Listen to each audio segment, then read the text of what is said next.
This is day 2 of the August 97 10-day retreat in Springwater.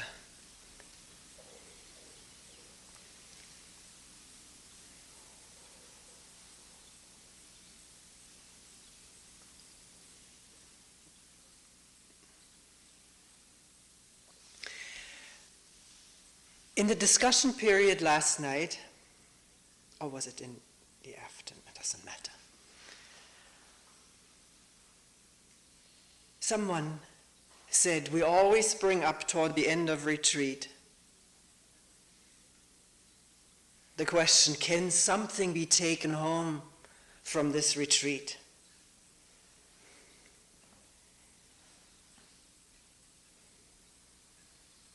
The peace, the stillness,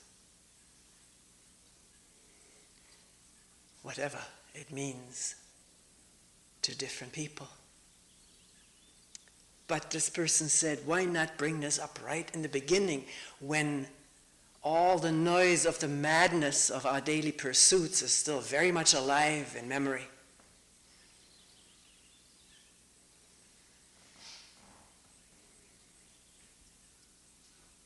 Madness of our pursuits, the hecticness, the frenzy, trying to do this, get that, achieve that.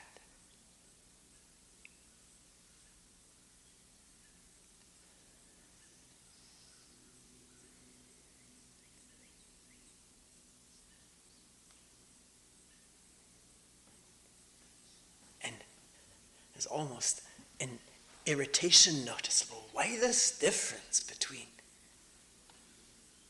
retreating, even on the first day or the second? Why this difference? Taking the time to be still, to be quiet with all the stuff, and not finding time and stillness in one's daily life.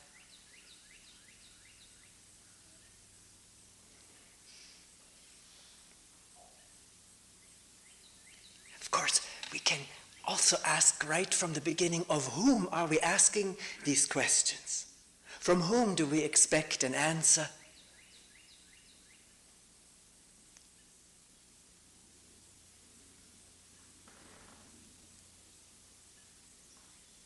Who can answer these questions? Why don't I find some stillness, some quiet, spaciousness in the daily maddening pursuits for doing something, becoming something, being something, acquiring something?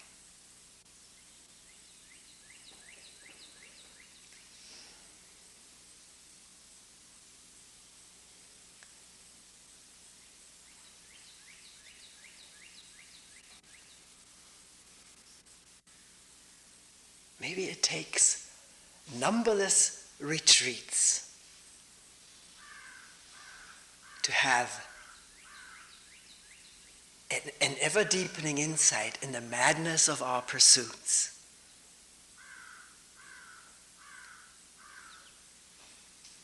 Which, so it seems, is not possible while these pursuits are taking place. And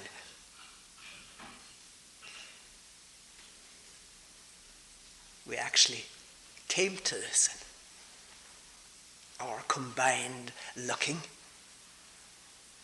Very often or most of the time, we don't even want to look, as there's absorption in pursuit. Something saying, leave me alone with this attention business.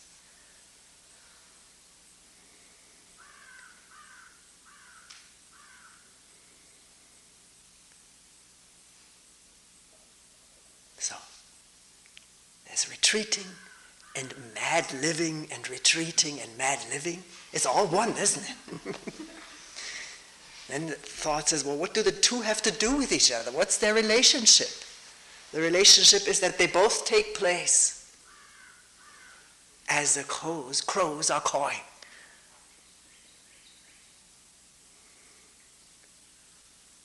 And there's breathing and digesting and heart beating, blood circulating, energy rising and falling, waking and sleeping and dreaming. All of this is taking place. Even though seemingly sequential, it's all taking place at the same time of no time. Now.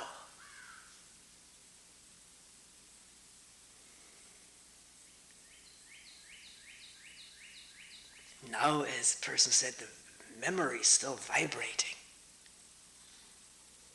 And the question arising was quite an intensity. Why this disparity? Why this gap? Well, where is the gap right now? Except in thinking it, remembering it, anticipating it. It's a bird chirping. Is it there with the breathing, with the talking, with the listening? And if you ask, well, why isn't it there as there's mad pursuit for this or that, pleasure away from pain? Why isn't it? Is it possible that it's there? And embracing attention or awareness, even in the intensity of pursuing? I don't know, you have to ask this question of yourself, of no one else. And if it's serious enough, weighty enough, meaningful enough, maybe there will be attention dawing in the hot pursuit of something. And maybe not just the usual response, leave me alone right now with attention, but stopping, listening and looking. What's happening right now? What is going on?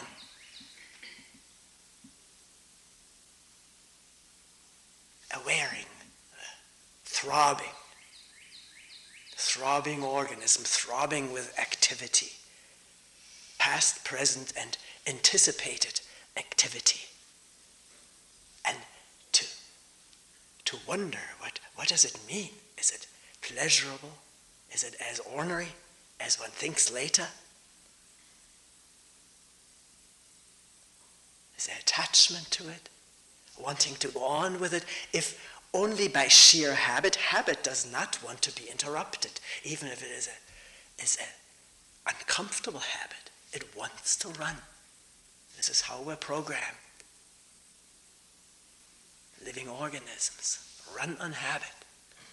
Something has happened once, there's great likelihood it'll happen again, and after the second time, even greater likelihood it'll happen again and again, and want to go on, not to be interrupted, to understand experientially the strength of habit, the power of it.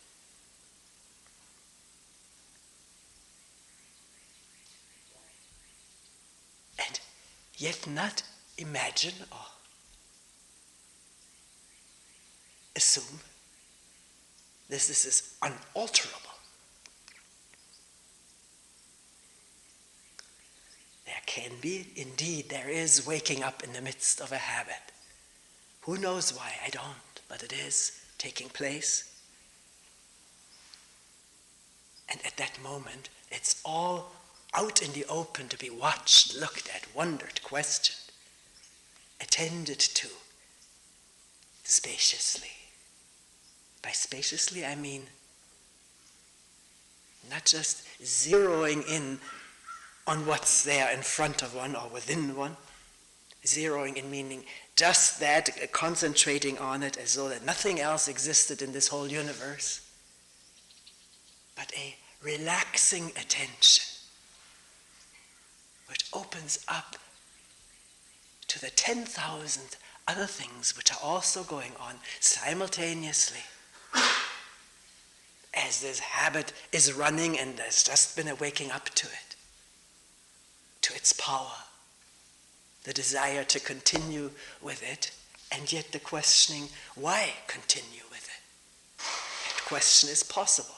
It has nothing to do with morals or intentions. It's a legitimate question, a curious question. Does this have to go on? Or can this momentary stopping remain, be there, letting it go? It has something which appears to be a struggle between the choice maker, we talked about that too last night. There must be a choice maker choosing to go with a habit or to remain attentive. So if you have that conviction that there's a choice maker, what a challenge, what a nice task to find that choice maker. What is it really? Because we live so much in our ideas, verbalizations of what we think happens, and then we stick to it and defend it. Never ever have really tied it down to reality. What one may find is lots of thoughts crisscrossing. I want to do this. No, I shouldn't be doing this. I should be doing that. I should fight the temptation. All of those thoughts may be there. But what finally brings about either continuing with a habit or remaining here, open, spaciously, undisturbed?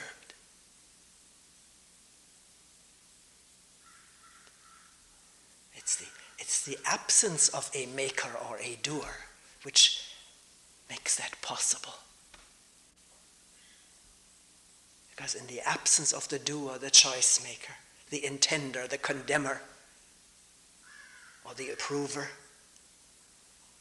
in the absence of those habitual thoughts,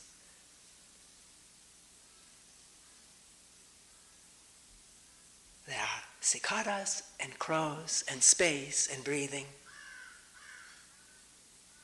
Freedom. Energy. I'm using these words, but these are not just fine words, they are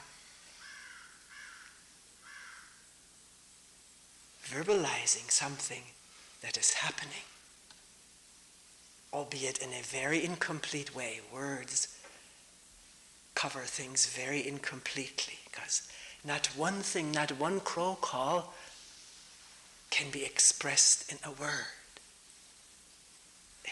It is the whole universe cawing, listening. Because if you say, look, you're using just another word, I say, you're right. What is the universe? It's something that is not graspable in words. The totality, the wholeness of everything, manifesting in what we label as breathing or cawing or listening or habiting or waking up. Don't stick with the words. Want to find out what they refer to actually in oneself, right here.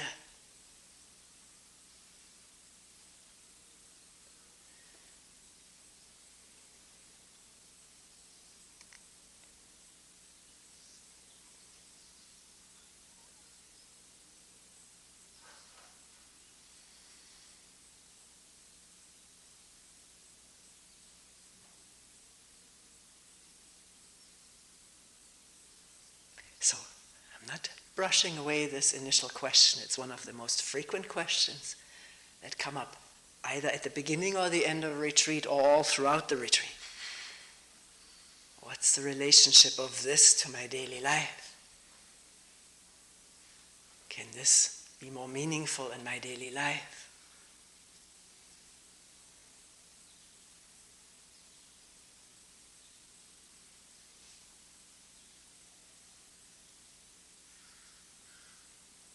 Actually, somebody said yesterday in that meeting,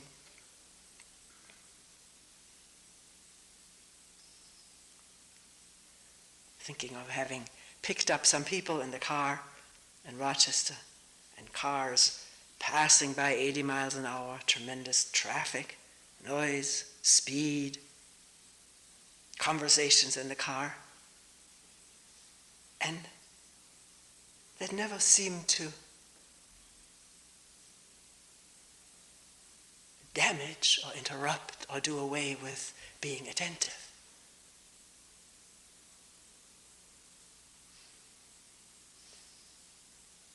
We may have ideas overlaying our moment-to-moment living of what attention and awareness or peace and stillness should be like. And then the mind going back to remembrances of retreat. Obviously, undeniably, a retreat is different from driving on the highway, picking up people, or driving to work, the office, the amount of people, maybe in a windowless hall, the sounds and noises, pressures, computers, whatever one is working with. So of course it's different. Why does one want to make it the same? And if one would say, I want to make it the same, I quit my job, leave my family, and move in a retreat center or a spiritual training center or ashram, Zen center. To live there, one may find out it's not all the peace and quiet either that one had imagined it would be.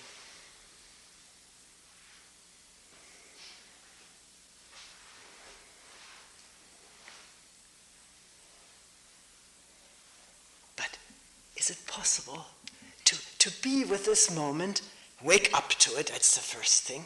If there's no waking up to it, it runs totally automatically, absorbed in one's goals, one's resentments, grievances, or anticipated pleasures.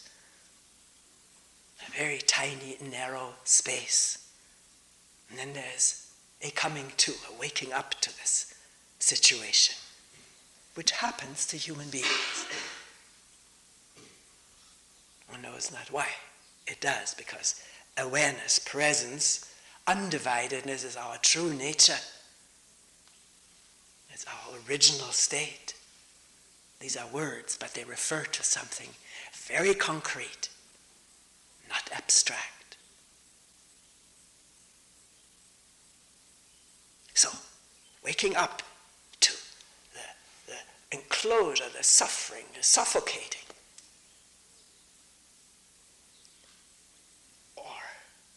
the drivenness, the energies palpably moving away towards something. The pressure of I still have to do this and this and this and this and this, while no way attending to what one is doing right now, waking up to that. Which happens for all of us. It couldn't be reported to each other and to ourselves if there wasn't a waking up to it, an awareing of it. So then what happens? Find out when it happens. What happens?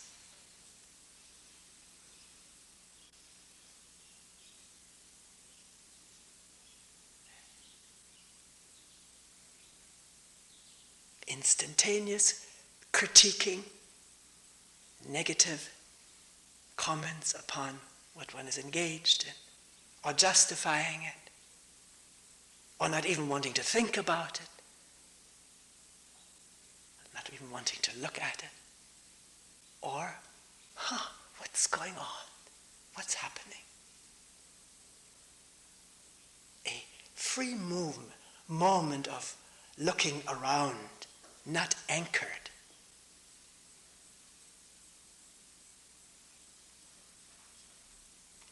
A ball bearing without a bearing, looking, attending, with interest,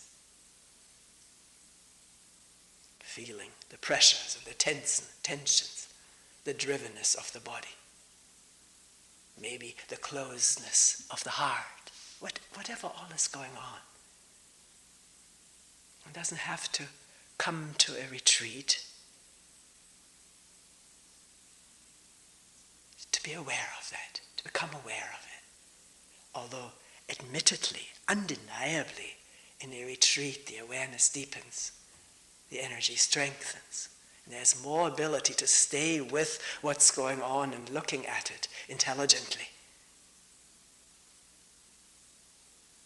That's why we come here. That's why we hold retreats, offer them. Retreats are more and more offered all over the world for people to come to. Hopefully just to come to and not get enmeshed in some new network.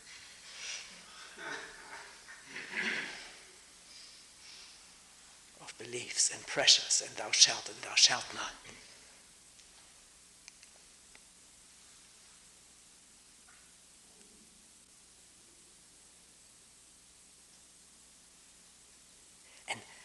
Very likely the question lingers there somewhere, what shall I do with all of this? What shall I do with all this stuff that is seen, awared? What shall I do about it? And this is an entirely new thing in our conditioning and programming, to do things about things, to solve problems in order to get rid of them. This is entirely new and unexplored, to just aware, attend, listen, without knowing which way it goes. You could say, now wait a minute, you are really fantasizing here. In the office in which I work, I wouldn't have time to do that. I wouldn't posit that as a certainty, because awareness, insight, realization takes no time. It's not a lengthy process. It's from moment to moment. And if at the next moment the boss has already said, what are you doing dreaming there in front of your computer? I don't know what the bosses say these. They probably have computers themselves to watch the computer. Sometimes I see that on the news, that this is the coming thing, or is it already existing? Being watched, secretaries, that they pause too long or go too many times to the bathroom. Well, if you go to the bathroom and you allow it so many times, once you're inside those four walls, nobody watches you, hopefully. And you can sit quietly for a moment, just feeling all the vibrations.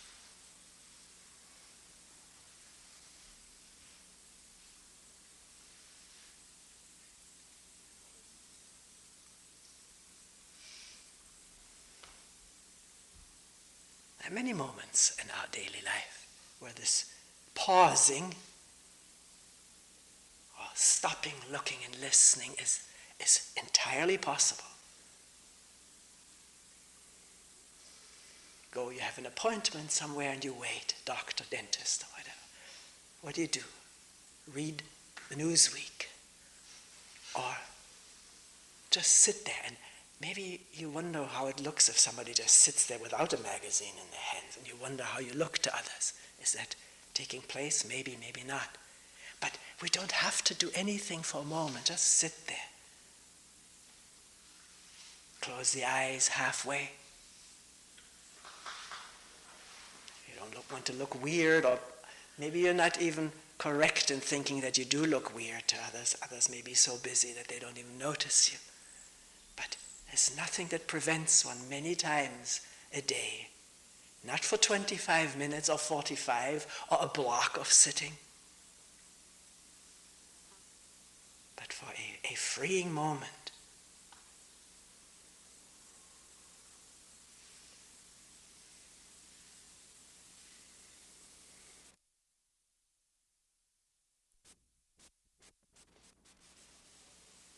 Without the subversive question being given credence, well, what do you do with it? What good is it for you? Does it help? Be wary of those questions. They are subversive.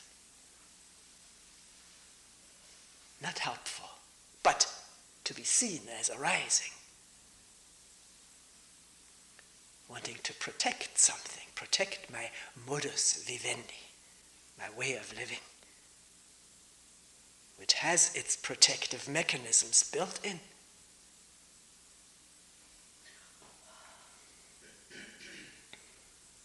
Not wanting to be shaken up, woken up, disturbed. I don't want to be disturbed by disturbing questions, because we want to remain in some kind of a flow, mostly narrow flow, tunneled.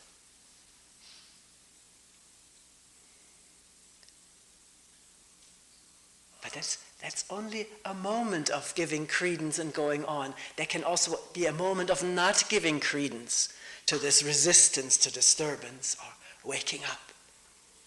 Not giving credence to subversion. And remaining with being here without knowing wherefore, what for, or why.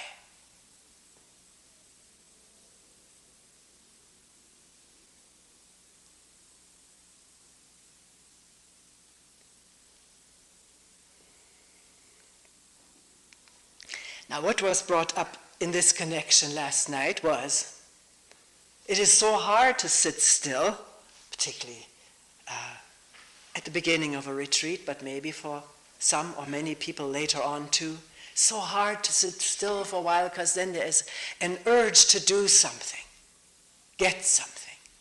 And if it's not possible to get up, then the fantasy is engaged or engages itself in providing that stimulation, that doing.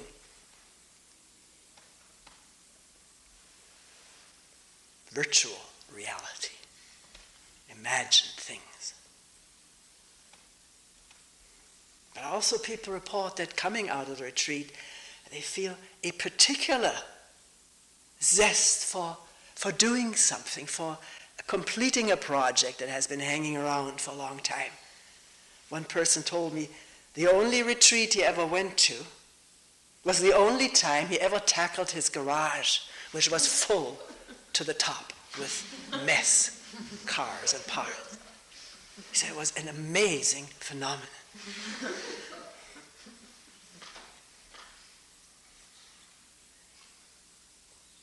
So not to disparage or criticize this body that also wants to be active. As encoded in this genetic system are incredible potential activities unfolding, so talents. Young kids already composing, or 2-year-old one playing golf, skating, skiing, writing poetry. There's an incredible pool of talent manifesting through human beings. And they want out, they want to create.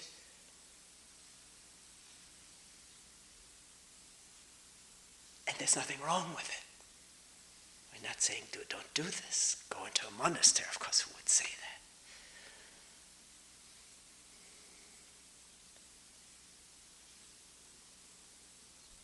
that? And beside all the encoded talents or destinies as to become this or that,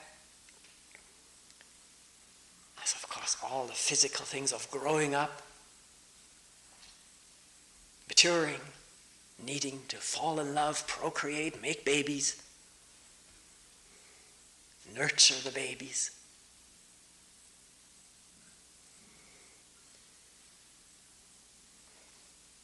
All that goes with it, nest building.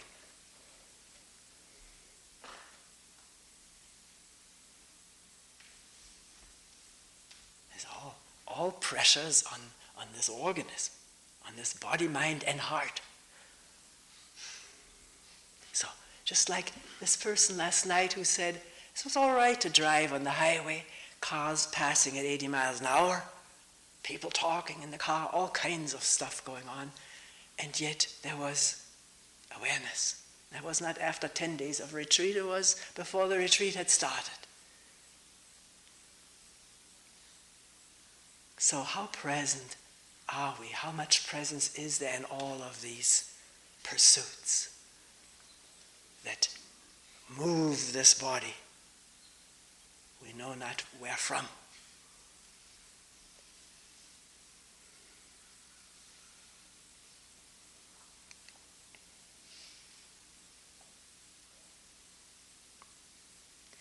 And not just awareness, well, this is going on, I'm aware, but also there are pursuits and things that we do which are not helpful to others.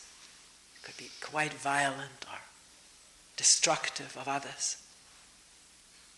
Is there some way of awareing that as it is about to happen, maybe after it has happened, and learning from it? I know there is such a function in the brain. It's very palpable. Maybe drowned out by the power of needing to do something, but it is there when there's not this overwhelming power to have to do something. I know it in a talk. There's something going on that seems to effortlessly and not disturbingly monitor what is being said. That sounds complicated. It's not complicated. And something that is not appropriate will not be said. Not all the time, but there is something amazing going on. Or not just not appropriate, but there's something seeing, are these words really connected to something real? Or just words for their own habitual sake? As I say, it doesn't always function, but it functions more and more. And in the same way, in gathering together, talking together, is one about to say something hurtful, to promote oneself, because this is how hurtful things are usually said. One wants to get into the limelight, be the witty one, the clever one, the dominating one, at the expense of others. And yet, amazingly enough, something can come into functioning, which before was sort of crusted over. That prevents something from passing the vocal cords, because it's already seen this is self-promoting and hurtful of others. And this is not that one trains oneself in this, it is something that comes for free.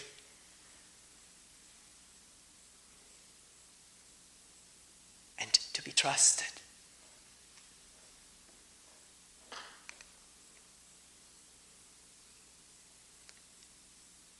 And does that also have to do with coming to retreat?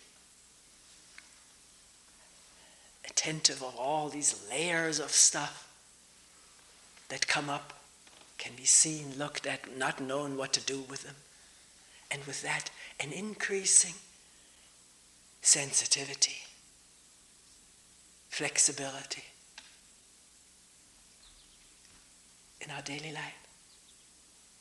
Maybe. Also not to trust what reports we give ourselves, or report cards about how we live. Because from memory we're not very accurate. We may not notice in memory those moments in which there is a foregoing of self-gratification for the sake of just being here with each other in a gentle way, in a non-hurtful way. Often those things are not registered in memory. And when the compulsion comes to give oneself a grade, this is skipped over. Doesn't remember it, just only sees the negative stuff. And then develops some strange attachment to one's negative grades about how bad I am. Look at it, find out, is there attachment to that image? Is it needed? Is it truly honesty with oneself or with someone else, or a need to be a self-deprecating person because it has become the preferred image?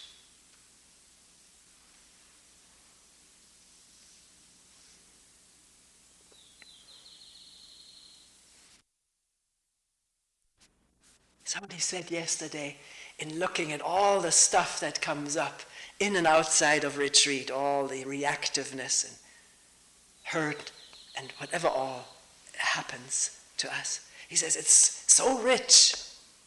And someone else understood it as meaning so beautiful and said, I don't find it that way. But what this person meant is so rich for investigation, for exploration, for looking and discovering and dropping. The dropping of importance.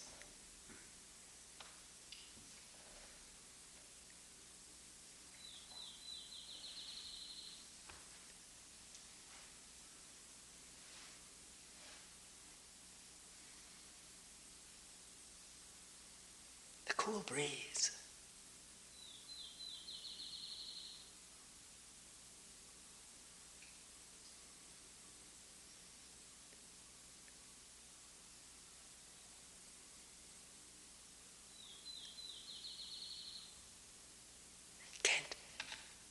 Can't or doesn't everything drop in this cool breeze, permeated with bird song and sweating and stilling, spacing quietly.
We will end here for today.